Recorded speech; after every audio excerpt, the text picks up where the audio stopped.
Hello and welcome, and this is Peter, and the first thing I'd like to say to you gentlemen today is thank you very much for listening. I really appreciate you. Thank you for listening. Today's audio is going to be about an exercise that we did in the Landmark Forum, and I've done this exercise in 3 different forums. In fact, I've done this exercise 3 different times in 3 different forums, and I've never gotten through it. Okay? And I've never gotten through to the other side, not even once. Okay? So I'm going to share with you this exercise, this story, and I'm going to suggest that you do it. Okay? Can't make you do it. As I said in a previous audio, I'm just some random guy on the internet creating audios, talking to you about how to become a better business intelligence salesman, how to become that BI salesman that sells $1 million deals to billion-dollar companies and makes an absolute killing in BI sales. I'm working on making you that guy, okay? And that's my little thing to do, because that's the skill.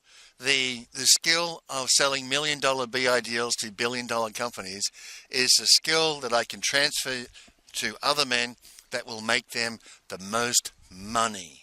Okay? The skill that I can transfer to other men that will make them the most money is to teach them how to sell $1 million deals to billion-dollar companies, how to get over their competition. Okay?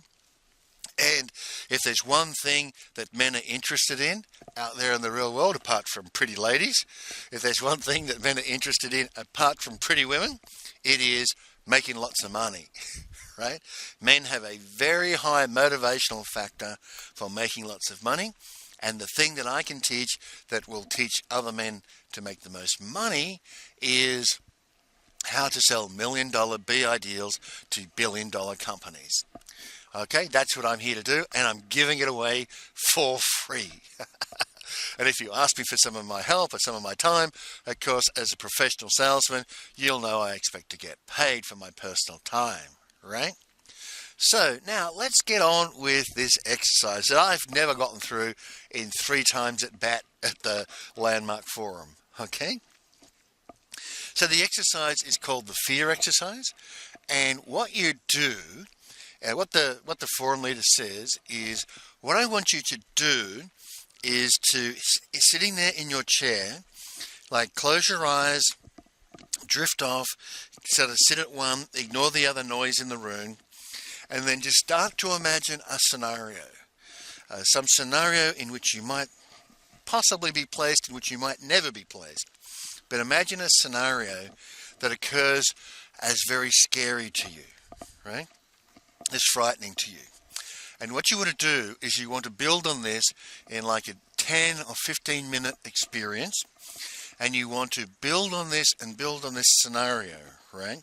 Not just come up with something straight out of the top of your head, but start with a little bit, start with a little bit, start with a little bit, and have it play out like a short story. And the object of the story, of the scenario that it is I want you to create in your mind, is fear. Okay? The purpose of the exercise is to place yourself in a state of fear in a safe environment. What today would be called a safe space. It's your chair sitting in a room, right? So I want you to create a scenario in your head that's going to move along and move along and move along and move along. And in the end, it's going to end up in a position where you have great fear. Okay? Great fear, great loss, something like that. A scenario like that, right? And I'm like, okay, And then, the reason for creating this state of fear in a safe environment is that most people never deliberately put themselves into a state of fear so that they can work with that, understand that, see what their reactions are like, and deal with that. Most of the times when we are put into a state of great fear, it's for real. It's not an exercise, right? And sometimes when we're put into a state of great fear, we are in significant personal danger. So, for example, I've had people try to attack me and rob me in foreign countries. those states of fear and danger. I was once attacked by a pack of dogs in Eastern Europe. I was actually in Bucharest, Romania at the time, back in 2004. And a pack of half a dozen wild dogs attacked me. And of course, in Eastern Europe, there is still rabies. And I can tell you, when you get attacked by a pack of 6 wild dogs in Eastern Europe, you are in a state of danger and you are in a state of fear, right? So the exercise is to put ourselves into a state of fear without actually being in a state of danger, and then just see how we deal with that. And then we work through that and deal with it more effectively, okay? And so I'll get more to this after the exercise. So the exercise I want you to do, if you're willing to do it, is to just sit down in your chair, maybe in your office there, your home office or whatever, and I want you to think of a scenario where entering the scenario, things are kind of a little bit weird, a little bit strange, a little bit frightening, but then build on it and build on it and build on it and build on it until you get to the point where you are in a state of great fear, great terror, possible great loss, right? Possibly the loss of your life, that sort of scenario, right? Now, I'll tell you what mine was so that you can listen to my experience and then you can see, well, maybe I can adjust on Pete's experience a little bit and work through this myself and try this out, because he says this is interesting and he says on the other side it's something good to be had. So my scenario was this. I had 2 little children at the time. This was 1995. And I had 2 little children and a wife that I dearly loved, but who was being quite horrible and nasty to me. And the fear exercise was actually, I believe, if memory serves me correctly, on the Saturday, when I still hadn't decided to divorce my wife at the time.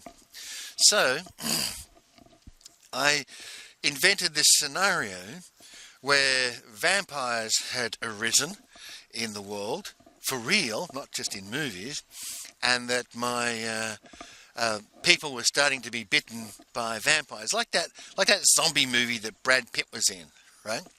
So the first thing I do is I join the men fighting the vampires way out in the back of beyond in Australia. The vampires are coming out of the desert in Australia is a scenario. So we're fighting the vampires out in the desert, and when your buddies fall victim to being bitten, you have to stab them through the heart with a wooden stake so that they won't rise as vampires. So these men you've been fighting next to just previously, you have to stab them when they get bitten. You have to stab them in the heart to kill them off, and we're fighting these vampires, etc., etc. And there's more and more of these vampires, and they're overwhelming us, and we have to keep falling back and falling back and falling back. And this goes on for like a couple of weeks, right? That we've gone out into the desert, and we're fighting these vampires in hand-to-hand combat, and we keep falling back, and in the evenings they attack us, and all this stuff happens, right? And that's kind of the build-up to the thing. And, we're forced further and further back with more and more vampires and more men fighting and dying and becoming vampires, etc., etc. So we're falling back consistently. And then, we're finally to the outskirts of Sydney, right? We've fought for hundreds of miles. We're obviously losing this battle. We're falling back to the outskirts of Sydney, and they're attacking from the north and the west and the south, and there's just more and more vampires. And of course, my home being in the northwest of Sydney, we're fighting off these vampires, and I know that my wife and children are at home, and they're relying on us to defend their lives from these vampires, right? And so that's how the scenario goes. We're in this battle where, you're killing these vampires, you're chopping off their heads with big swords, etc. Because bullets don't work, and it's literal bloody hand-to-hand combat for weeks and weeks and weeks on end, trying to defeat these vampires. And we all have, we're all issued a gun. We have a gun with a single bullet in it, such that if we're about to be killed by the the vampire, we have one bullet in our gun to shoot ourselves with, right? So we've all got these bullets, but a lot of men, when it comes down to it, they won't pull out the gun and shoot themselves, right? So we have to stab those guys through the heart, but those guys are the guys who often get bitten and arise again as a vampire, and then we got to fight them, right? So this has been going on for months and months and months, and I'm tired, I'm exhausted, I've lost all this weight, we haven't had proper food or water or anything for months, and we're really, really, really tired, and in the end, it's like, oh, damn it, this is it, we're not going to hold them off, I've got to go back to my home, and I've got to make my last stand at home, and if it comes to it, I'm going to have to kill my wife and children so they don't become vampires and then live on as vampires. This is terrible. All is lost. Everything's lost. I'm down. I'm depressed. I'm frightened. I'm just absolutely. This is like 10 minutes into this exercise, right? I'm absolutely really upset and angry and frightened, etc. And so I finally make it to the front door of my house, and I knock on the front door, and my wife lets me in, and I'm just disheveled. I've lost lots of weight. I'm a bag of skin and bones, and my wife is like, "Oh my God, what's happened to you?" And I said, "We've been fighting these vampires, and we're losing." Said, "I've come here. Things are not good. I don't know what's going to happen next, but it doesn't look good. We're losing this war. Unless a miracle occurs, this is it. It's my last stand. I don't know what I'm going to do. I don't want you and the kids to become vampires, but this is really bad." I'm talking with my wife, and she's like, "Oh no, this is terrible," and she's panicking and she's crying and she's really upset. And the children are now crying, etc., etc. And I'm saying, "Well, don't worry, I'm here, and I won't let you turn into vampires. I'm here, I'll defend you to the very last." And they're like, "Oh, thank you, Daddy," and she's, "Thank you, Peter, I love you, you're the most wonderful man in the world," etc., etc. And then, right at the end, they're in the back kitchen area of our house, and there's vampires surrounding our house, and I've got my machete out, and they're breaking in the windows, and I'm slashing the heads off these vampires, fighting them to the very, very end. And they're breaking in different doors, and they're breaking the windows, and I'm slashing their heads off and shoving big stakes through their hearts, etc., etc. And I'm fighting them, and I'm fighting them, and I'm fighting them, but it's a losing battle. And I've got my wife and my children behind me, and I'm fighting these vampires attacking me. And in the end, I turn around and say, "It's no good. We just can't win." At which time, my wife and my children break out in these big smiles with these fangs and start rushing towards me. Okay? They break out in these big smiles and these fangs, and they're rushing towards me. They've been vampires the whole time I've been at home. And I look at that, and I see them coming towards me, and I pull my gun out, and I shoot myself. Bang! And that's the end of that exercise. Right? That's the way I did that exercise. And the question that arose for me out of all that is, what would I do?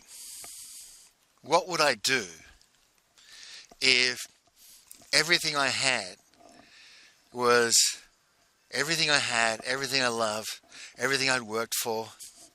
What would I do if it was taken away from me? Right? That was the thing that I was most afraid of, in terms of what if something was taken away from me, was what would the world look like if my wife and my children, who I love dearly, were taken away from me, in this theoretical story of becoming vampires. Okay? What would that look like? What would I do? And the answer was, bang, I'd just kill myself and have be done with it, right? I wouldn't want to join them as vampires. I wouldn't say, to hell with it, I'd rather be a vampire than be dead, right? Because that's not who I am. I'm not a vampire, right? But now that my wife and children had become vampires, what was left for me? And the answer was nothing. I'll just take my gun and my one bullet and go bang and I'm dead, right? Now what's on the other side of doing that exercise a few times? What's on the other side? Why would you voluntarily put yourself through an exercise like that? Because I can tell you, gentlemen, it wasn't a very pleasant exercise to do. In terms of exercises, it wasn't much fun of an exercise to do, I can assure you. And I did it, not only did I do it the 3 times actually in the forum, I've done it 2 or 3 other times outside personally, right? So I think I've done this thing like 5 or 6 times, okay? What's on the other side?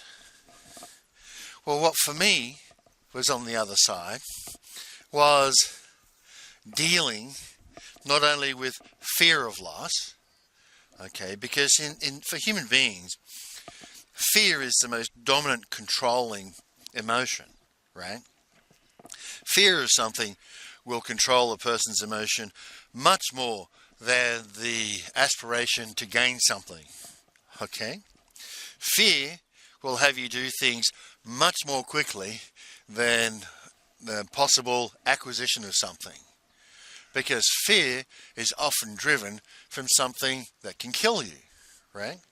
And a good example is fear of snakes or fear of spiders. That's 2 very good common examples, because a lot of people are afraid of snakes and spiders. Me, for example, when I was younger. So a snake or a spider, that can actually kill you, right? So being fearful of those things, such that you run away from them when you see them, that's actually, a very good survival habit, instinct, whatever you want to call it, right? But getting a good meal, going out and hunting and getting a good meal, well, yeah, that's related to survival. But once you've had a good meal, hey, in a couple of days' time, you're going to need another good meal. But you get bitten by a deadly snake, that's it, right? That's it. It's over. So fear in human beings and in most animals is a much greater motivator to action than is any kind of reward system, okay? And which is why, when you raise children, you have the carrot and stick paradigm for training the children what's socially acceptable around here. You give them a reward, the carrot, when they do well, and you give them a spank, the stick, when they do badly. And with the carrot and stick paradigm, the children tend to learn what's socially acceptable around here relatively effectively and quickly, because, they fear the spanking and they like the carrot. They like the treat. And so you'll be able to quite quickly condition their behavior into being socially acceptable little children, right? So if you are controlled in your actions by your fear of loss, which, in this case, the fear of loss was the fear of loss of my wife and children. If you're controlled in your actions by that fear, then you will live a different life than if you're not controlled by, your actions are not controlled by that fear. Okay? Now, of course, in the end, in my particular case, that loss came about, right? That loss actually happened in my case. My wife actually betrayed me. In metaphorically speaking, my wife actually became a vampire, and my children actually became vampires, wanting the sweat of my brow, the proceeds of my labor, as a slave. The demand from the legal system was that I labor for these people without even respect, without even their respect, let alone their appreciation, right? The demand from the legal system, which was pushed by my wife and my children, was that I should become the subject of vampirism, essentially. that they should be able to suck my energy dry with a gun to my head, the gun of the force of law, the force of government. Their demand was that with a gun to my head and the threat of being jailed or killed, I should give them the proceeds of my labour as a demand, as an entitlement. That's what vampirism looks like, gentlemen. I can suck your blood and there's nothing you can do about it. So in a very interesting and strange way, that whole scenario came into existence. That whole scenario came to be. Okay? And the interesting thing is what happened when that scenario came to be. What happened? What was my position on that? And my position on that was I became suicidal. Just like in the fear exercise that I did 5 or 6 times many years before. Okay?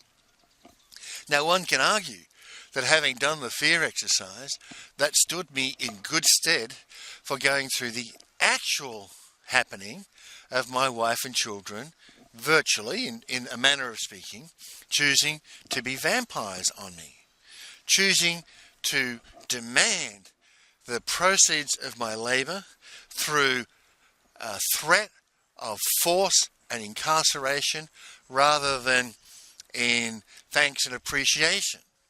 Okay? They had become so used to the fact that I worked my ass off all the time, they came to see it as we are entitled. We are entitled to the proceeds of this man's labour, and he should be forced to labour at the point of a gun. That was the attitude of my wife and my children.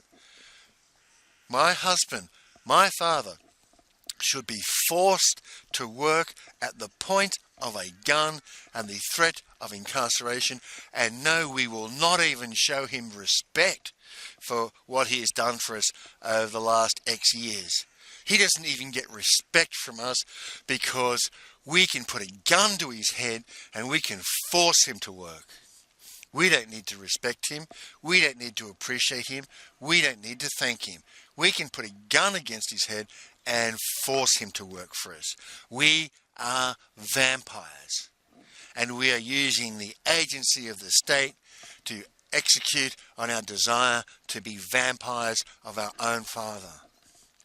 And yet, I'd faced this very situation 5 or 6 times in role play, in the safety of a landmark forum room, or the safety of my own office. I'd faced this situation. So what happened, gentlemen? What happened?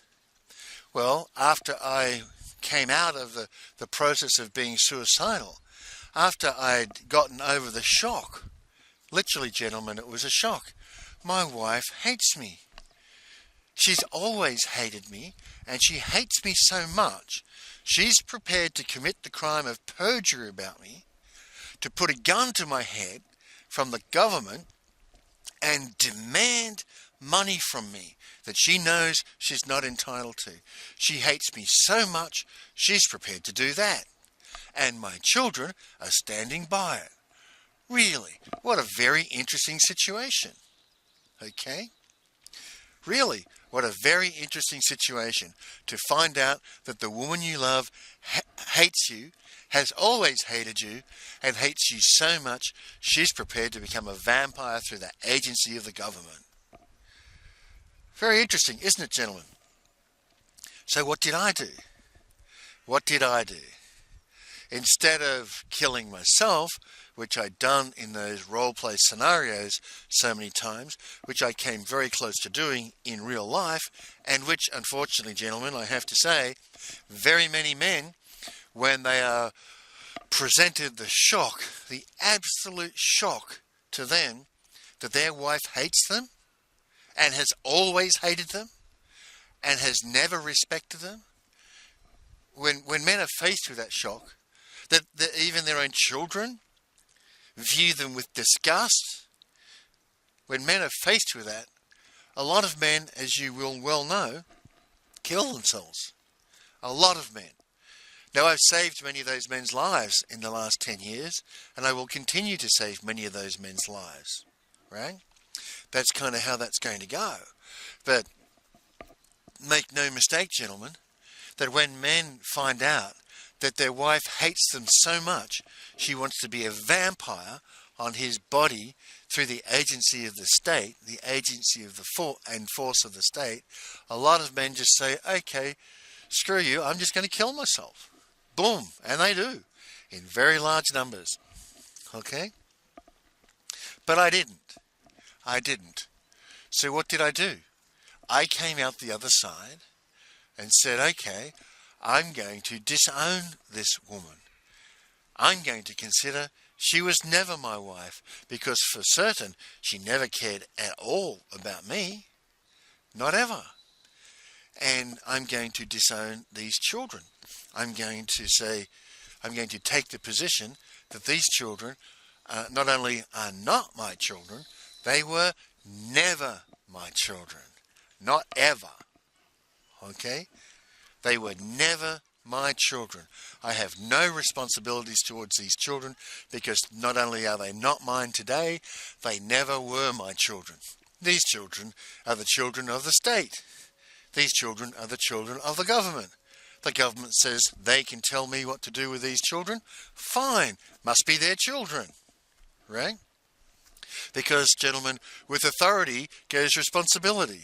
If someone with a gun comes to my place and puts a gun to my head and says, I have the authority to pull this trigger and kill you, and I'm going to take away my children, I go, yeah, okay. And then they say, well, you have to pay for your children. It's like, no, hell no, they're not my children. You claimed they were your children. With the authority over these children comes the responsibility to provide for them. You provide for them. You're getting nothing from me. And that's what I did. Now, this exercise that I've told you about, one wonders how it came to be that I had done this exercise 5 or 6 times in the safe space of a landmark room, the safe space of my office, and prepared myself 5 or 6 times in an imaginary scenario where my wife and children in this imaginary scenario turn into vampires. Is that just a coincidence? One wonders. Okay? But I'll say to you this. If you are prepared to put yourself through such a scenario as I invented, maybe it's something else. Maybe you're afraid of spiders. Or like the Indiana Jones scene, maybe you fall down into a pit of snakes. I don't know. What is it you're afraid of? What is it that you're fearful of? What is it that you don't like one little bit? It might be shrieking women. It might be getting trampled by a herd of elephants, being ripped apart by hungry lions. I don't know. But I do know that you have something, a scenario that you could invent in your mind, that you could play out in the comfort of your own office, where you could put yourself into a state of intense fear, just like my scenario of going out into the outback of Australia and fighting off a small group of vampires, confident that you're going to win, and fighting and fighting and fighting and fighting for weeks and weeks and weeks and weeks until you're driven all the way back into your own home and you've got vampires bursting through the windows and slashing their heads off with machetes and things like that. You have some scenario in your head that you could invent, or you have the seeds of it and you could invent it and you could create it and you could embellish it and you could put it out there and you could live through it. And then you could just see where it led, right? And, gentlemen, the effect of doing that, if you do this exercise, the effect of it will be that you will, when you are actually faced with such a situation, when you are put into a place of fear, you are put into a place of stress, you will handle that fear and handle that stress so much better than having not put yourself through that exercise a few times in the first place, right? Now, maybe it's something like having a divorce and being attacked by a wife. You know, that happens to a lot of men. But in the area of selling, okay, being in a really tough sales position, standing up in front of an evaluation committee, doing your presentation, and having people in that evaluation committee siding with your opposition, their agenda is to get their guy the deal. They can be pretty tough in those conversations. And you want to be ready for them being tough in those conversations, or tough inside conversations. You want to be ready for that, and you want to be tough about that, and you want to be able to come back with good arguments, not from a place of upset, not from a place of fear of loss, but from a place of the possibility of winning the deal, right? So these sort of exercises, although not specifically about selling, they'll toughen you up, gentlemen. Literally. Emotionally, they'll toughen you up. And toughening you up emotionally is something that's very good for the sales situation. Because in the sales situation, you want to be level-headed. You want your brain to be running at 1,000,000 miles an hour, working out what it is that these people are really interested in getting, what is it they really need, and what words can you find to be most persuasive to these people in this instance. That is what you really want to work on, gentlemen. And doing fear exercises like this, that will toughen you up mentally, somewhat physically as well, but it will toughen you up for when you're in that situation of very high stress. Okay?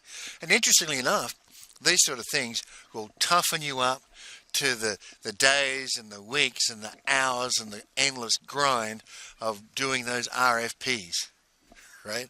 Working on those RFPs, working on those things that you're like, damn it, I hate working on this, but I know I have to do this in order to get the deal on the other side.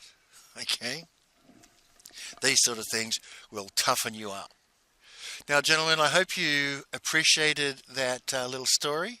I think it's a very, very good example of toughening yourself up, making the choice to go through a situation and toughen yourself up where you don't have to, you don't need to, doing quite fine, but do it anyway.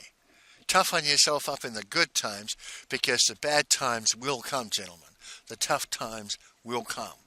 So toughen yourself up in the good times would be my argument. So I hope you enjoyed that. Questions, comments below, wherever you find this audio. And thank you very much for listening. And bye for now.